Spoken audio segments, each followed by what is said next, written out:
Selamat siang semuanya, perkenalkan kami dari kelompok 15. Hari ini kami akan mempresentasikan tentang makna dalam menjalin hubungan interaksi dengan sesama.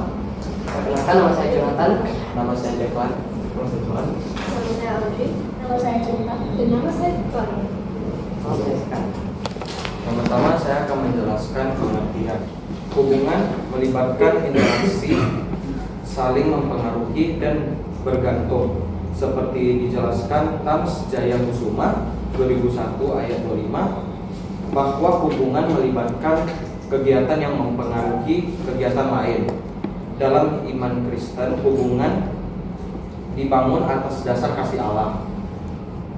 Allah mencerminkan kasih Yesus Kristus. Matius 22 ayat 37 sampai 39. Kasihilah Tuhan Allahmu dengan segenap hatimu, dengan segenap jiwamu dan segenap akal budimu. Itulah hukum yang terutama dan yang pertama. Yang kedua ialah kasihilah sesamamu manusia seperti dirimu sendiri. Hukum ini menekankan pentingnya kasih kepada Allah dan sesama dalam setiap hubungan. Berdasarkan pendidikan agama Kristen dan budi pekerti SMA atau SMK kelas 10, 5 tingkat hubungan dengan sesama adalah: yang pertama, itu orang asing, mengenal nama atau asal tanpa interaksi mendalam.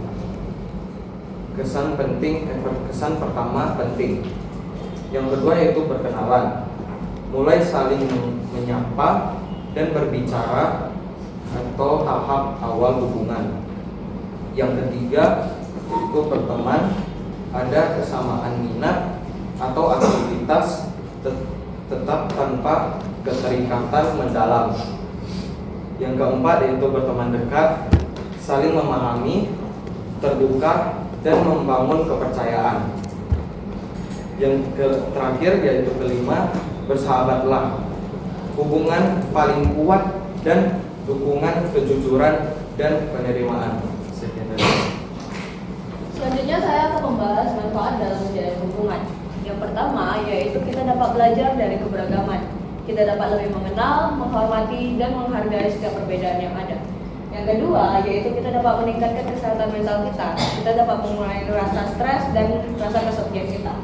Yang ketiga, kita dapat memperluas relasi kita. Kita dapat bekerja sama dengan orang lain, dan kita juga dapat berteman dengan banyak orang.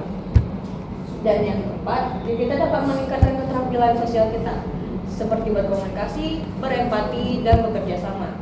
Dan yang terakhir yaitu kita dapat menjadi sumber inspirasi dan motivasi. Contohnya yaitu ketika kita melihat teman kita yang mendapatkan nilai yang tinggi, kita akan termotivasi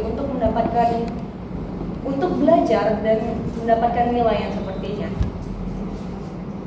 Nah, selanjutnya yaitu terdapat tantangan dalam menjalin hubungan. Yang pertama yaitu komunikasi yang kurang efektif.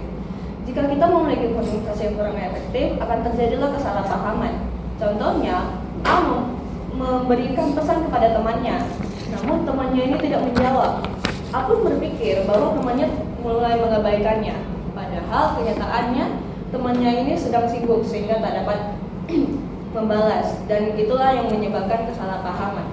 Yang kedua yaitu perbedaan nilai dan pandangan hidup.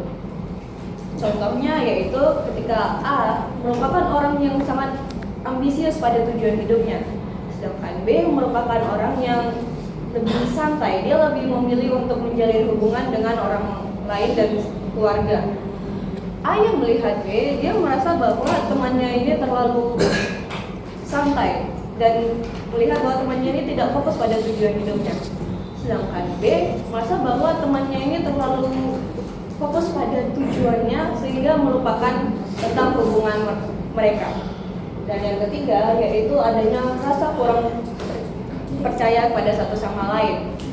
Contohnya yaitu ketika A memiliki masalah, dia ingin bercerita kepada orang lain, namun dia tidak percaya pada temannya sendiri.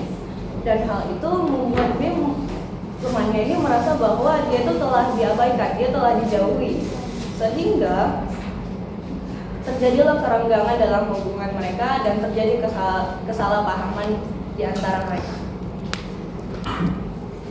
Selanjutnya kesalahan. Yang pertama itu ekspresinya tidak terrealistis. Hubungan yang kurang baik dan tidak bisa dijelaskan membuat hubungan ini menjadi kekecewaan. Yang kedua, kurangnya empati dan pengertian. Kurangnya pengertian tanpa empati dan pengertian membuat hubungan ini menjadi jauh dan saling tidak mempercayai sama lain. Yang ketiga, terlalu sering mengkritik. Jika terlalu sering mengkritik, hubungan ini membuat menjadi maka tidak nyaman dan membuat orang saling menjauhi sesama.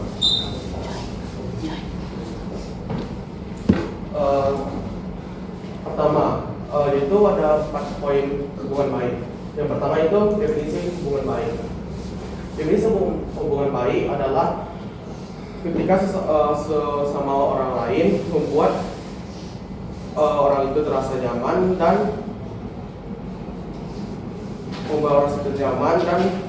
membuat orang itu merasa sikap toleransi dalam ke masyarakat dan keagamaan. Kedua, yaitu interaksi sosial. Interaksi sosial ini hubungan dengan baik itu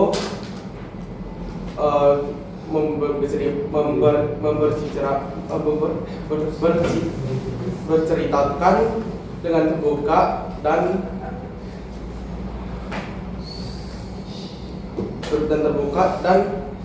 saling pengertian terhadap sama satu orang lain. Yang ketiga, yaitu mengatasi sosial dengan hubungan baik. Mengatasi sosial dengan hubungan baik adalah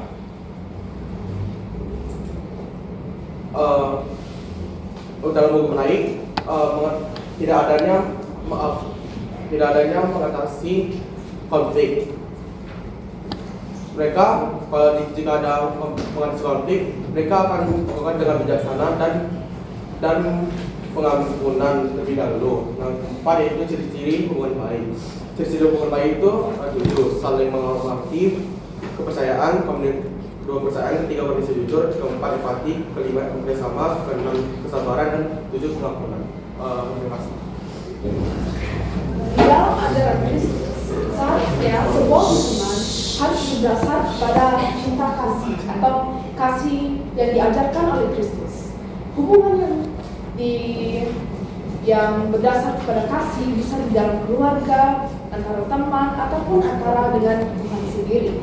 Itulah hubungan yang seharusnya baik, yang seharusnya mengikuti hukum kasih yang diajarkan oleh Kristus. Karena yang diajarkan oleh Kristus, hukum kasih seharusnya menjadi salah satu dasar kehidupan seorang Kristen. Dan oleh karena itu, setiap tindakan yang dilakukan oleh individu ini yang mengikuti hukum kasih akan berdasar pada kasih. Salah satu tindakan tersebut adalah menjalin hubungan. Akan tetapi, seperti yang dikatakan di Yohanes 1 ayat 8, jika ada yang mengatakan bahwa kita tidak berdosa, maka kita menipu diri kita sendiri dan tidak ada kebenaran di dalam kita. Kita tetap sebagai manusia dan dibuat oleh Tuhan akan berdosa dan tidak mengikuti pengajaran Kristus. Dan akan terciptanya tindakan-tindakan yang memiliki dampak yang negatif. Khususnya di dalam topik ini, tindakan dalam menjalin hubungan. Jika hubungan yang kita membuat itu tidak berdasar kepada kasih yang diajarkan oleh Kristus, hubungan tersebut akan bersifat toksik atau artinya beracun. Hubungan tersebut tidak akan memberi dampak-dampak yang positif seperti rasa percaya atau rasa terdukung. Namun hubungan toksik tersebut akan memberi dampak yang negatif seperti ada kekurangan kepercayaan diri atau ada pihak yang berkuasa dengan berlebihan dan ada bohong-bohongan yang terjadi di dalam hubungan tersebut. Itulah hubungan yang toksik. Dengan untung, tentunya di dalam Alkitab, Kristus telah mengajari kita cara-cara untuk menghadapi hubungan-hubungan yang toksik seperti ini. Seperti seperti pada 1 Korintus pasal 15 ayat 33. Janganlah kamu sesat. Pergaulan yang buruk dapat merusak kebiasaan yang baik. Seperti yang dikatakan pada ayat tersebut, kita harus menjaga pergaulan kita. Karena dengan pergaulan yang buruk yang akhirnya membawa kita ke dalam hubungan yang toksik, kebiasaan-kebiasaan baik kita yang sudah dikembangkan dengan Kristus dan pengajaran Kristus dapat merusak. Dan jika kita mengalami ini, kita harus mengalami pembaharuan diri kita sendiri. Ayat kedua adalah pada Amsal pasal 13 ayat 20. Kita dapat pelajari dari ayat ini bahwa kita harus meningkatkan standar kita. Karena seperti yang dikatakan pada ayat tersebut, jika kita berteman dengan orang bebal, maka kita akan menderita. Standar kita harus tinggi dan kita harus tetap menjaga diri kita sendiri supaya hubungan kita yang baik. Sekian dan terima kasih. Selanjutnya, perkenalkan saya Olivia John dari kelas 10L akan membahas tentang kasih Tuhan sebagai teladan dalam menjalani hubungan. Sebelum itu, saya akan membahas atau membacakan satu ayat Alkitab yang terkait dengan kasih, karena kasih adalah dasar dari segala hubungan interaksi manusia yang baik. 1 Yohanes 4 ayat 19. Kita mengasihi karena Allah lebih dahulu mengasihi kita. Nah, perlu kita ketahui bahwa kasih Allah adalah kasih yang paling sempurna dan tiada batasnya. Kasihnya adalah kasih yang sejati, yang berarti kasihnya itu tidak cemburu, murah hati, dan juga sabar. Hal ini dapat kalian temukan di ayat Alkitab, yaitu 1 Korintus 13 ayat 4-7. Nah, hanya kasih Allah lah yang sempurna, dan oleh karena itu hanya kasih Dialah yang kita layak teladani oleh kita manusia sebagai pengikutnya. Kita perlu mengingat kembali bahwa Kristus telah menebus dosa kita dengan mengorbankan dirinya di kayu salib, dan inilah menjadi bentuk kasihnya yang paling murni, sempurna, dan tidak bersyarat. Tidak lupa juga kasihnya itu adalah kasih yang suci. Nah, kita sebagai pengikutnya diharapkan bisa mengikuti atau mencerminkan kasih Allah itu dalam tindakan kita sehari-harinya. Beberapa cara untuk meneladani kasih Kristus adalah, yang pertama adalah mengasihi tanpa syarat. Maksudnya apa mengasihi tanpa syarat? Mengasihi tanpa syarat berarti kita tidak berekspektasi ada imbalan atau balasan tertentu saat kami mengasihi sesama. Yang kedua adalah memberikan pengampunan, yang berarti kita tidak menyimpan dendam dan mengasihi orang-orang yang bahkan kita anggap sebagai musuh kita. Yang ketiga adalah menjadi seorang yang sabar dan pengertian, seperti diajarkan Kristus. Nah, walaupun ada banyak tantangan yang tadi sudah teman saya sampaikan, dengan menjalin hubungan menggunakan kasih Allah, prinsip kasih Allah dan kasih Allah sebagai teladannya, kita dapat menciptakan hubungan yang harmonis dan penuh kasih seperti yang disampaikan pada 1 Yohanes 4 ayat 7. Dengan kasih terbentuklah sikap saling menghormati, menghargai, mengampuni, pandangan terbuka, dan juga kasih yang tiada batas seperti kasih Allah yang murni. Itu saja dari saya. Terima kasih. Baik, selanjutnya saya akan menjelaskan prinsip-prinsip kasih Kristus dalam menjalin sebuah hubungan. Seperti yang kita ketahui, semua hubungan yang kita jalankan dari interaksi sosial haruslah berlandaskan kembali kepada kasih Allah. Karena kasih Allah begitu sempurna, tidak terbatas, dan selalu memenuhi dalam kehidupan kita. Mengasihi sesama dan mengasihi Tuhan merupakan sebuah perintah yang telah dibuktikan sendiri oleh Tuhan Yesus dalam kematiannya di atas kayu salib. Oleh karena itu, pelaksanaan kasih yang didasarkan oleh kasih Allah merupakan prinsip yang paling utama dalam menjalin sebuah hubungan. Dalam kata lain, kasih Allah adalah dasar dari segala hal. Sifat kasih yang benar ada dijelaskan di dalam Alkitab pada 1 Korintus 13 ayat 4-7. Bunyinya, kasih itu sabar dan murah hati, tidak cemburu, tidak memegahkan diri dan tidak sombong. Kasih tidak melakukan hal yang tidak sopan, tidak mencari keuntungan diri sendiri, tidak pemarah, dan tidak mencari kesalahan. Dengan menjalankan sifat-sifat kasih ini, kita dapat memiliki sebuah hubungan yang didasari oleh kasih Allah, dan hasilnya dapat kita lihat sendiri di dalam tindakan sehari-hari. Selain itu, setelah kita menjalankan prinsip kasih Allah, prinsip-prinsip lain juga akan mengalir.